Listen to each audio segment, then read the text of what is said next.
नमस्कार, मैं हूं अंजलि और आप देख रहे हैं न्यूज जागरूक भारत। तो आइए शुरुआत करते हैं आज की प्रमुख खबर से।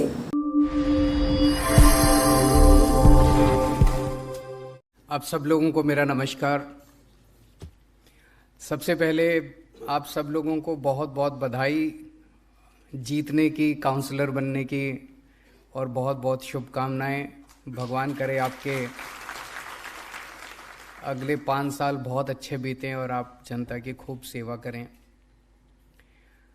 मेरी नज़र में ये चुनाव बहुत बहुत बहुत मुश्किल चुनाव था। कुछ लोग कहते हैं आसान चुनाव था, लेकिन ये किसी भी हालत में आसान चुनाव नहीं था। जिस तरह से इन लोगों ने जिस लेवल के षड्यंत्र रचे और जिस तरह से इन्होंने पूरी मशीनरी को हमारे खिलाफ इस्तेमाल किया, उस तरह से ये मेरी नज़र में अभी तक हम जितने चुनाव लड़े हैं सबसे मुश्किल चुनाव ये था। पूरी की पूरी इनकी मशीनरी उतर आई। इनके 7 मुख्यमंत्री, 17 केंद्रीय मंत्री, अमित शाह जी खुद, जेपी नड्डा साहब खुद, इनके राष्ट्रीय अध्यक्ष, वो सारे तो थे ही। जिस तरह से इन्होंने मीडिया पे दबाव डाल के, मीडिया को धमका के, मीडिया की बाह मरोड़ के 24 घंटे हमारे खिलाफ दुष्प्रचार किया। रोज सवेरे 9 बजे मैं देखता था, 8:30-9 बजे एक वीडियो निकल के आ जाता था, कोई फर्जी वीडियो एक निकल के आ जाता था, और फिर वो 24 घंटे सारे चैनलों पे केवल और केवल वो वीडियो चलता था। हम पॉजिटिव राजनीति करने वाले लोग हैं। हम जब भी किसी चुनाव में जाते हैं, हम कहते हैं जी हमने ये काम किए और हमें वोट दो, आगे हम ये काम करेंगे। हम अपने कामों की बात करते हैं। हम अपने कामों के इर्द गिर्द अपना नैरेटिव बनाते हैं। हमें तो नैरेटिव बनाने ही नहीं दिया इन्होंने। हम सोचते थे हम 10-11 बजे प्रेस कॉन्फ्रेंस करके आज ये कहेंगे कि हमें वोट दो, हम कूड़े के पहाड़ हटाएंगे। पता चलता था 8:30 बजे ही कोई वीडियो आ गया, वो 24 घंटे वीडियो ही चल रहा, हमारी प्रेस कॉन्फ्रेंस तो चलती ही नहीं थी। इतने वीडियो लेके आए, इतने फर्जी वीडियो लेके आए। तिहाड़ जेल के किसी ठग को पकड़ लिया, उससे चिट्ठियों पे चिट्ठियां लिखवा रहे हैं।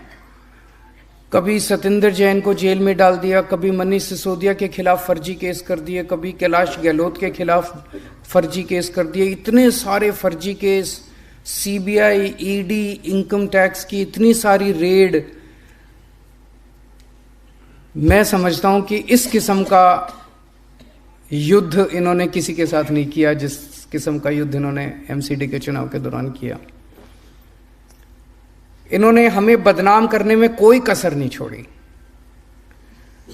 ये नहीं कहते थे कि बीजेपी वाले ये नहीं कह रहे थे कि भाई हम ईमानदार हैं और आम आदमी पार्टी वाले चोर हैं। वो ये कहते थे हम तो चोर हैं, ये भी चोर हैं, हमारे जैसे ही हैं ये भी। उनका पूरा का पूरा जो हम बार बार हर फोरम पे खड़े होके कहते हैं हम कट्टर ईमानदार हैं, ईमानदारी हमारी आइडियोलॉजी है, हम कट्टर ईमानदार हैं, वो इसको ध्वस्त करना चाहते थे कि नहीं ये ईमानदार नहीं है, ये हमारे जैसे ही हैं, ये ईमानदार नहीं है, ये हमारे जैसे ही हैं। इनका पूरा का पूरा ऑपरेशन इसी के ओर था। पर जनता को बेवकूफ थोड़ी बना सकते हो। ये लोग सोचते थे जनता पागल है, ये लोग सोचते थे जनता को बेवकूफ बना लेंगे। इनका सारे दुष्प्रचार के बावजूद जनता ने आपको वोट दिया। इसका मतलब हम लोगों ने पिछले कुछ सालों में जो कमाया है, जो मेहनत की है, जनता उसको देख रही है। टीवी पे चलाते थे मनीष सिसोदिया सबसे बड़ा भ्रष्टाचारी, गली में हो रहा होता था कि बीजेपी वाले चोर हैं। गली में जनता कह रही होती थी बीजेपी वाले चोर हैं, लेंटर पे पैसा खाते हैं। मैंने देखा एक सोशल मीडिया पे किसी पत्रकार ने पूछा किसी से, कहता है जी वो मनीष सिसोदिया के खिलाफ ये आरोप लगे हैं, ये आरोप लगे, आपको क्या कहना है? वो बोला जी मेरे बच्चे का तो भविष्य बना दिया। ऐसा आदमी जो बच्चों के स्कूल अच्छे करता है वो कोई चोर थोड़ी हो सकता है। तो आप जनता को बेवकूफ समझते हो क्या? तो हमने जितने काम किए अभी तक और हमने अपने आचरण के जरिए जो जनता का दिल जीता है, वो ये लोग तोड़ नहीं पाए। अब इसे आगे ले जाने की जिम्मेदारी आपकी सबकी है। अगले 5 साल में कुछ ऐसा करना कि वो विश्वास और सुदृढ़ हो ऐसा ना हो जाए कि 5 साल के बाद वो विश्वास जनता का कम हो जाए हमारे ऊपर। विश्वास और ज़्यादा बढ़ना चाहिए, विश्वास कम नहीं होना चाहिए। जनता का प्यार, जनता की मोहब्बत हमारे प्रति और ज़्यादा अगले 5 साल में बढ़नी चाहिए, वो कम नहीं होनी चाहिए। सबसे ज़्यादा दुखी जनता भ्रष्टाचार से है एमसीडी में, बहुत ज़्यादा। हर लेंटर पे पैसे लेते हैं, हर काम के पैसे खाते हैं, बहुत ज़्यादा दुखी है जनता। आप सब लोगों से हाथ जोड़ के निवेदन है, आप सब मेरे से बहुत सारे आप में से उम्र में छोटे भी हैं, कुछ बड़े भी हैं, तो कुछ छोटे भाई बहन हैं, कुछ बड़े भाई बहन हैं। सबके भाई की तरह मैं यही कहना चाहता हूँ कि मैंने अपनी ज़िंदगी में सब कुछ देखा है। इनकम टैक्स में भी था मैं, वहाँ भी खूब पैसे कमा सकता था।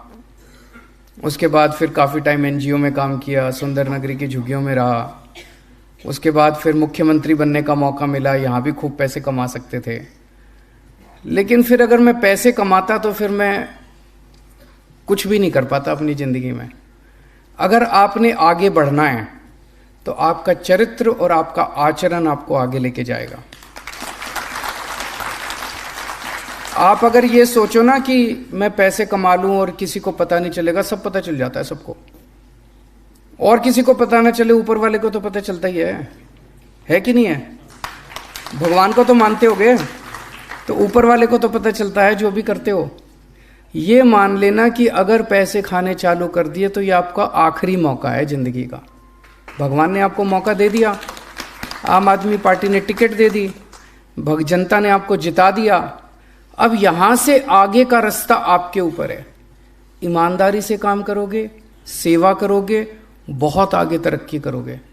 और अगर इसी बार लालच में पड़ गए तो ये सोच लेना अगली बार टिकट भी गई और जनता भी गई, सब कुछ गया। उसके बाद बस ये 5 साल ही हैं, उसके बाद और कुछ नहीं है। दूसरी चीज, जो आदमी पैसे खाता है ना वो काम नहीं कर सकता। मैंने तो ये देखा है। एक बार ये लत होती है। मैं आपको एक छोटी सी कहानी सुनाता हूं। मैं विपश्यना में जाता हूं। विपश्यना में जब आदमी जाता है तो धीरे धीरे कई सारे उसके ऐब छूटते जाते हैं।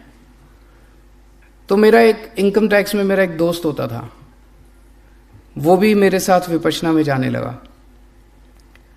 तो वो सिगरेट पीता था, सिगरेट छूट गई। दारू पीता था, दारू छूट गई। वो इधर उधर लड़कीबाजी करता था, वो भी छूट गया। पैसे लेना नहीं छूट पाया उसका। छोड़ना चाहता था, छूटा नहीं। मैंने पूछा उससे, कहता है जब भी मेरे सामने कोई इनकम टैक्स पेयर आके बैठता है, एसएससी आके बैठता है, कहता है मेरा शरीर कांपने लग जाता है अपने आप, खुद ब खुद। वो लत लग गई थी उसको। इतनी गंदी लत है ये पैसे की, इतनी गंदी लत है, ये छूटती नहीं है, बड़ी मुश्किल से छूटती है। इस लत को मत लगा लेना, नहीं तो बर्बाद हो जाओगे। आप भी बर्बाद होगे, आपके बच्चे भी बर्बाद होंगे।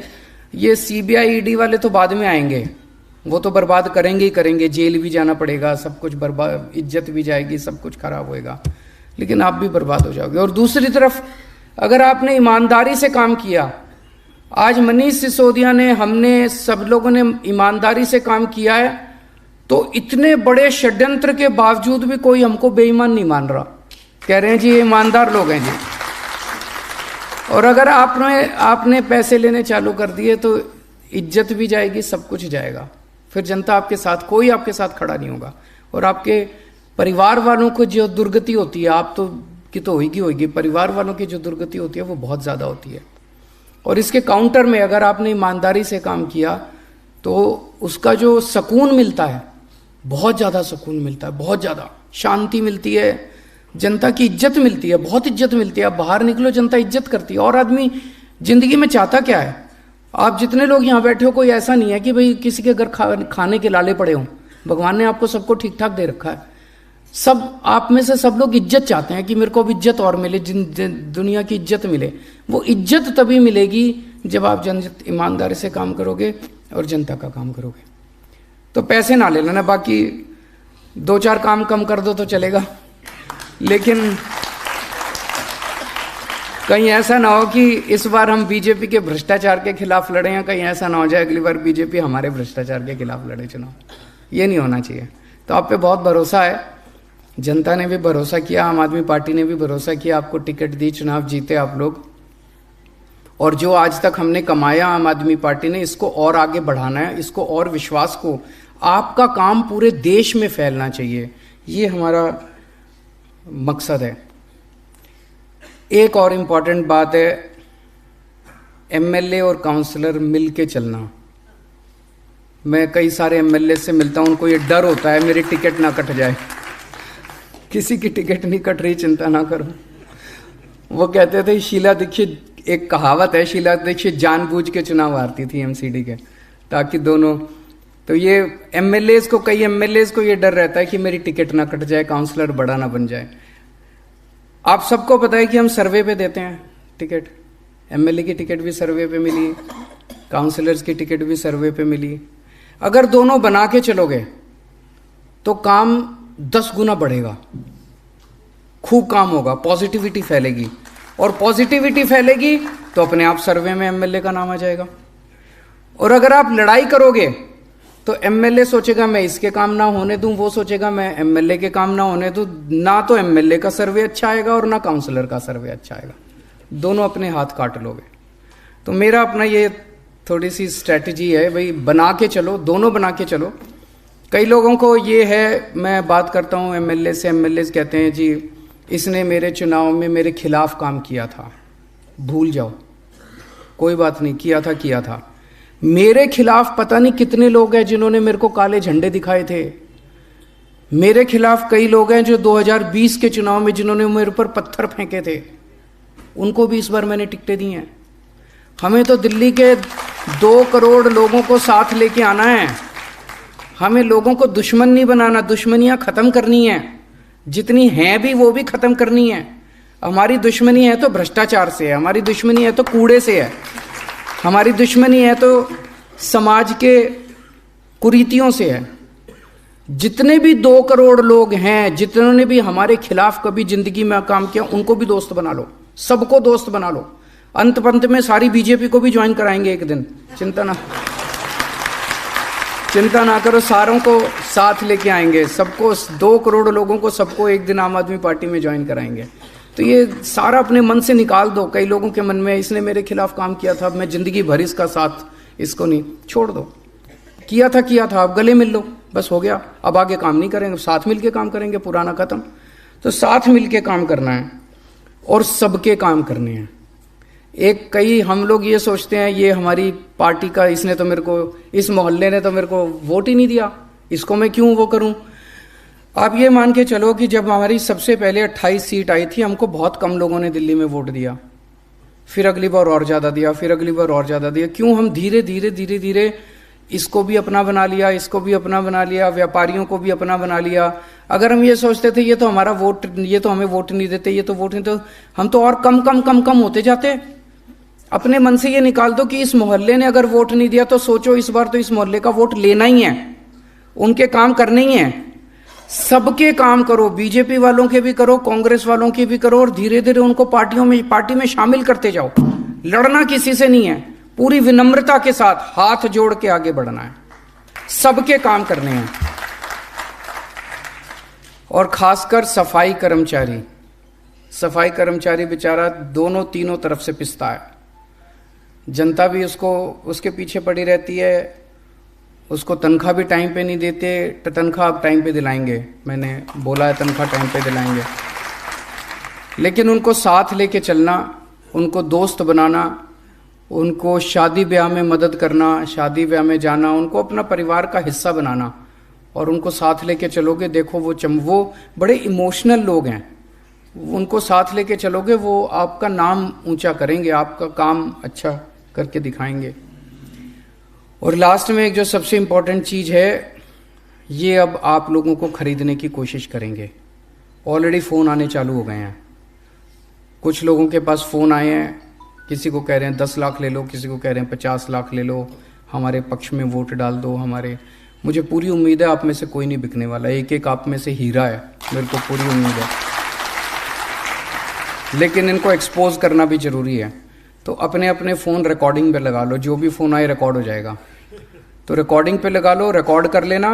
और अगर कोई आके मिले तो धीरे से अपना फ़ोन की रिकॉर्डिंग ऑन कर देना, चाहे ऑडियो रिकॉर्डिंग ही ऑन कर लेना, इनको रिकॉर्ड कर लो, इनको एक्सपोज करना। तेलंगाना का देखा था आप लोगों ने?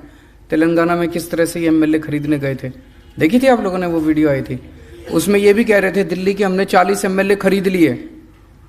तो 100 करोड़ रुपए तेलंगाना के एमएलए, तेलंगाना की सरकार गिराने के, उन्होंने रिकॉर्डिंग कर ली इनकी सारी, और ये फंस गए। और इसमें सारे बड़े बड़े नेताओं के नाम ले रहे थे। तो अगर कोई भी आए आपके पास, सबकी रिकॉर्डिंग कर लो, और रिकॉर्डिंग करके इनको एक्सपोज करेंगे। इनकी कुरीतियां जनता के सामने लाना बहुत जरूरी है।